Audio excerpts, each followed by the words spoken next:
Всем привет, это Илья Маликов из HardEnduro.ru, и сегодня мы попытаемся разобраться, что же такое подъемы в эндуро, которые нужно брать ходом.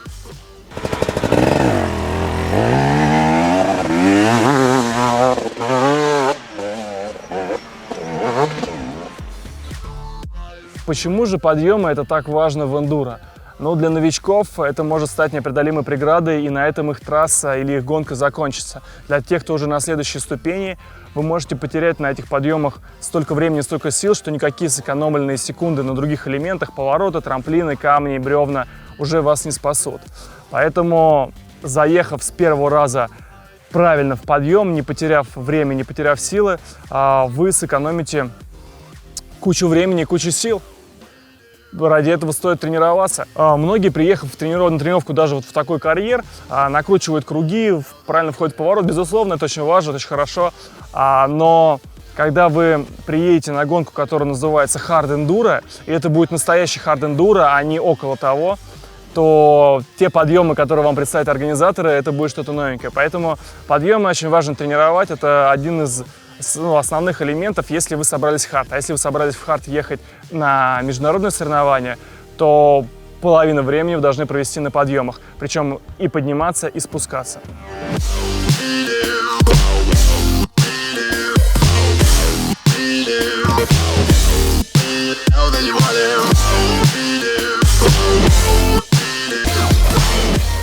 Самый простой вариант подъема – это подъем с разгоном. Но кроме того, что он самый простой, он самый основной, без него никуда. Поэтому именно с него мы и начнем нашу онлайн-школу эндуро. Какую бы очевидную вещь я сейчас не сказал, но подъем с разгоном нужно начинать с разгона. Если у вас есть возможность, если у вас есть расстояние, которое предоставил вам трек-менеджер на гонке, или вы сами себе предоставили на тренировке, используйте его для того, чтобы разогнаться.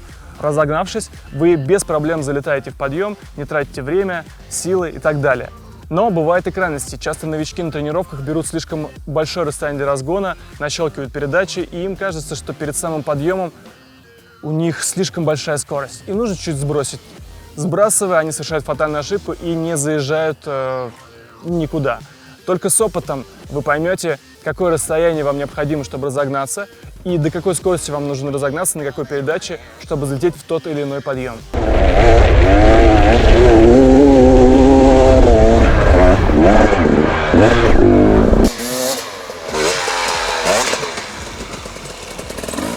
Правильно взять ручку газа – это уже половина успеха.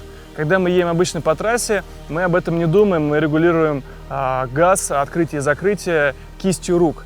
Но когда подъезжаем к подъему, особенно сложным подъемом, мы встаем, и вот в момент подъема тела происходит ошибка. У нас вместе с рукой, с подъемом руки закрывается газ. Мы этого не ощущаем, потому что обычно мы регулируем газ кистью. А здесь кисть остается в том же положении, а закрывается газ за счет подъема уже локтя, плеча, ну и, собственно говоря, всего тела.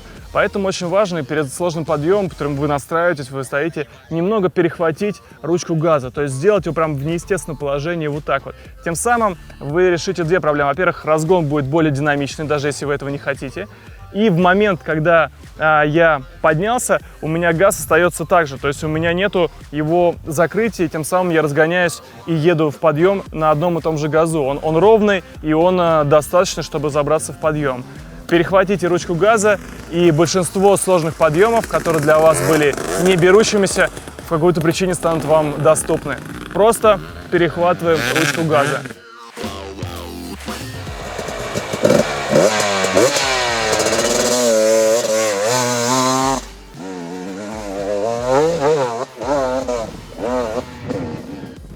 Те, кто делают первые шаги в эндуро, обычно подъем заезжают в том же положении, как и едут по основной трассе. То есть сидя по центру, расслабленно ногами, болтая головой и так далее. Достаточно мотоциклу поймать хороший зацеп для того, чтобы перевернуть райдера вместе с мотоциклом, потому что он так уже находится под хорошим углом, и не так мало осталось до критического значения, когда мотоциклы опрокидываются. Именно поэтому большинство гонщиков, профессиональных и профессиональных любителей, в момент подъема встают на ноги и прижимаются максимально к рулю, чтобы загрузить переднее колесо.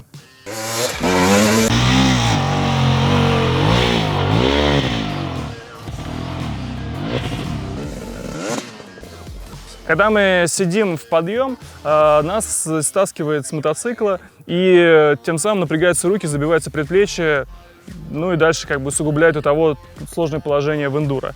Когда мы стоим, наше положение ступни происходит примерно вот такое вот.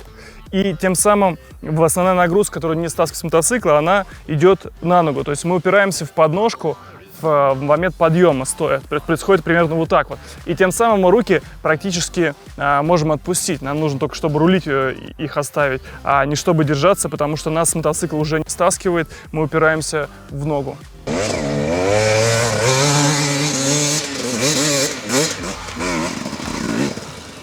Когда я начинал свою карьеру в эндуро, я всегда старших товарищей спрашивал, а на какую передачу вы заехали, а какую включили, а на какую опустились. На что они пожимали плечами и говорили, да не знаю, какая была. Сейчас, когда меня уже спрашивают, а какую передачу ты использовал для того или иного подъема, я тоже, они меня заставят врасплох, потому что я не знаю, это происходит как-то внутри между тобой и мотоциклом, правильно подобранная передача, и ты не знаешь, какая она именно. Но если вы собрались к подъему подготовиться, и вы идете его не ходом, то самая главная задача опуститься до самого низа, то есть поймать первую передачу, понять, что она точно первая. После первой, понятно, что вы включаете вторую передачу, и уже со второй передачи трогаться в подъем. Если вас позволяет разгон, вы подключаете в процессе еще горизонтального разгона, включаете третью передачу. Очень редко доходит до четвертой, но тем не менее на третьей передаче с хорошим разгоном заезжается практически любой подъем. То есть и низы хороши, и верхи.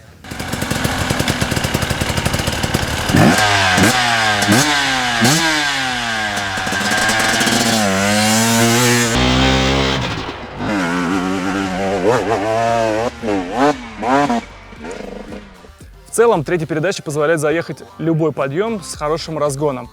Да, если у вас есть огромный затяжной подъем и хорошее покрытие, то можно подключить четвертую передачу, но это уже один случай на 100 подъемов.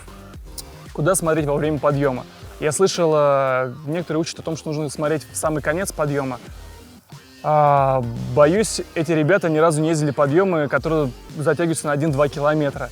И очень сложно себе представить гонщика, который смотрит на 3 километра вперед, чтобы подняться в него. Поэтому есть и другая крайность, это когда ты смотришь ровно под колесо, выискивая свою траекторию, и тем самым можешь не заметить большой булыжник, бревно или лучшую траекторию. Поэтому смотреть нужно там на 5-6 метров вперед, тем самым выбирать себе траекторию, и мотоцикл будет ехать там, куда вы будете смотреть. То есть за глазами работает тело, работают руки, и за ними же движется мотоцикл. То есть куда вы смотрите, туда вы и поедете. Мы говорили о том, что любой подъем может заехать на третьей передаче.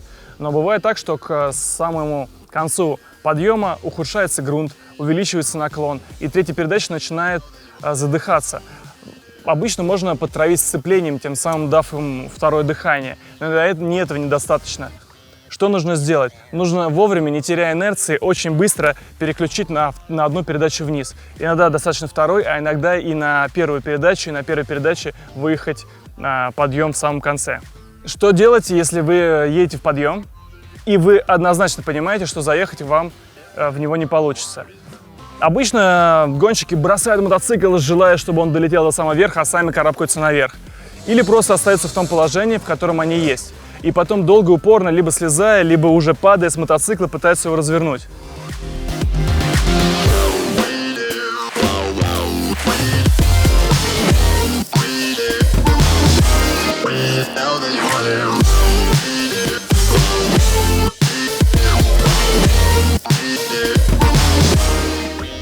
Если вы понимаете, что вы не заезжаете в подъем, вы должны сделать все, чтобы минимальными силами спуститься вниз и начать вторую попытку. Для этого, пока у вас есть еще инерция, есть еще сила, движущая вас вверх, вам нужно развернуться как минимум на 90 градусов и с 90 градусов спокойно спуститься вниз.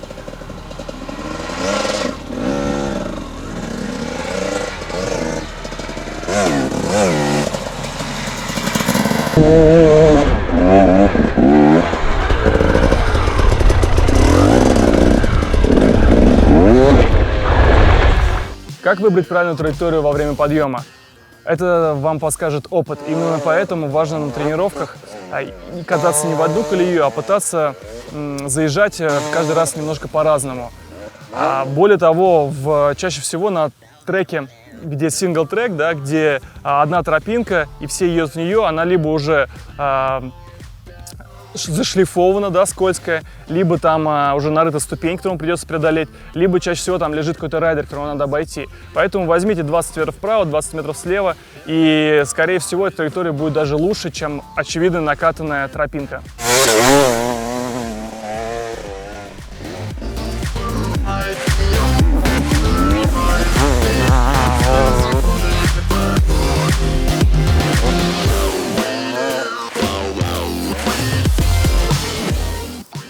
Самая моя любимая категория подъемов, которая заканчивается вертикальной стенкой. То есть вы едете по подъему, в какой-то момент понимаете, что она ровно 90 градусов. И вот здесь вот вопрос. Хорошо, мы набрали скорость, мы вылетели с этой стенки, а что дальше? Есть несколько путей. Можно вместе с мотоциклом осыпаться вниз, можно пытаться мотоцикл забросить на полку и самому упасть вниз. Это, кстати, самое распространенное.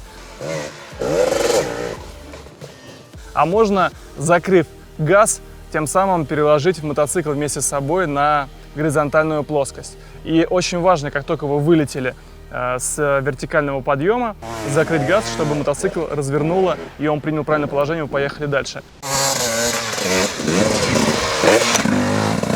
Для тех, кто пренебрег мотокроссом и очень быстро перешел в эндуро-дисциплину, для вас самым сложным подъемом будет подъем из поворота.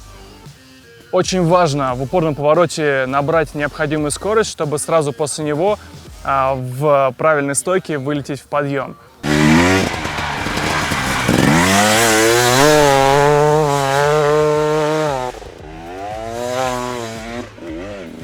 Этот тип подъемов нужно тренировать отдельно и начинать, естественно, с упорных поворотов вплоть до обычной мотокроссовской трассы.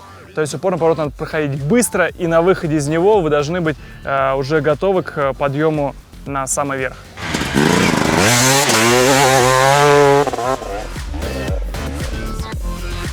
Как быть, если подъем забит райдерами? Во время массовой гонки все лучшие траектории забиты теми, кто не смог заехать наверх. И обычно перед самим подъемом выстраивается очередь из райдеров, которые ждут, что эти траектории освободятся и попробовать свои силы. Ну, я для себя выбрал такую технику, что как только я подъезжаю к своему подъему, я в обход очереди лечу по той траектории, которая кажется, может быть, не самой интересной, не самой удобной, но тем не менее она прокладывается между райдерами. Потому что если ждать, пока вашу любимую траекторию освободит райдер, то, скорее всего, пока вы дождетесь, куда-нибудь там уже окажется снова. Поэтому будь немножко понаглее, поагрессивнее и стараться выбирать вот как раз вот то, что мы говорили, альтернативную траекторию, объезжая по гонщикам. Как говорит организатор самой сложной гонки в мире, Эрманекс, во время гонки вы можете ехать по мотоциклу, но нельзя по людям. То есть в целом в этом есть правда. То есть если лежит мотоцикл, вы можете по нему проехаться. По лежащему человеку уже ехать нельзя. Поэтому пусть покрышка, которая окажется лежащая перед вами от другого мотоцикла, не является для вас особо проблемным препятствием. Тем более зацеп на ней очень хороший.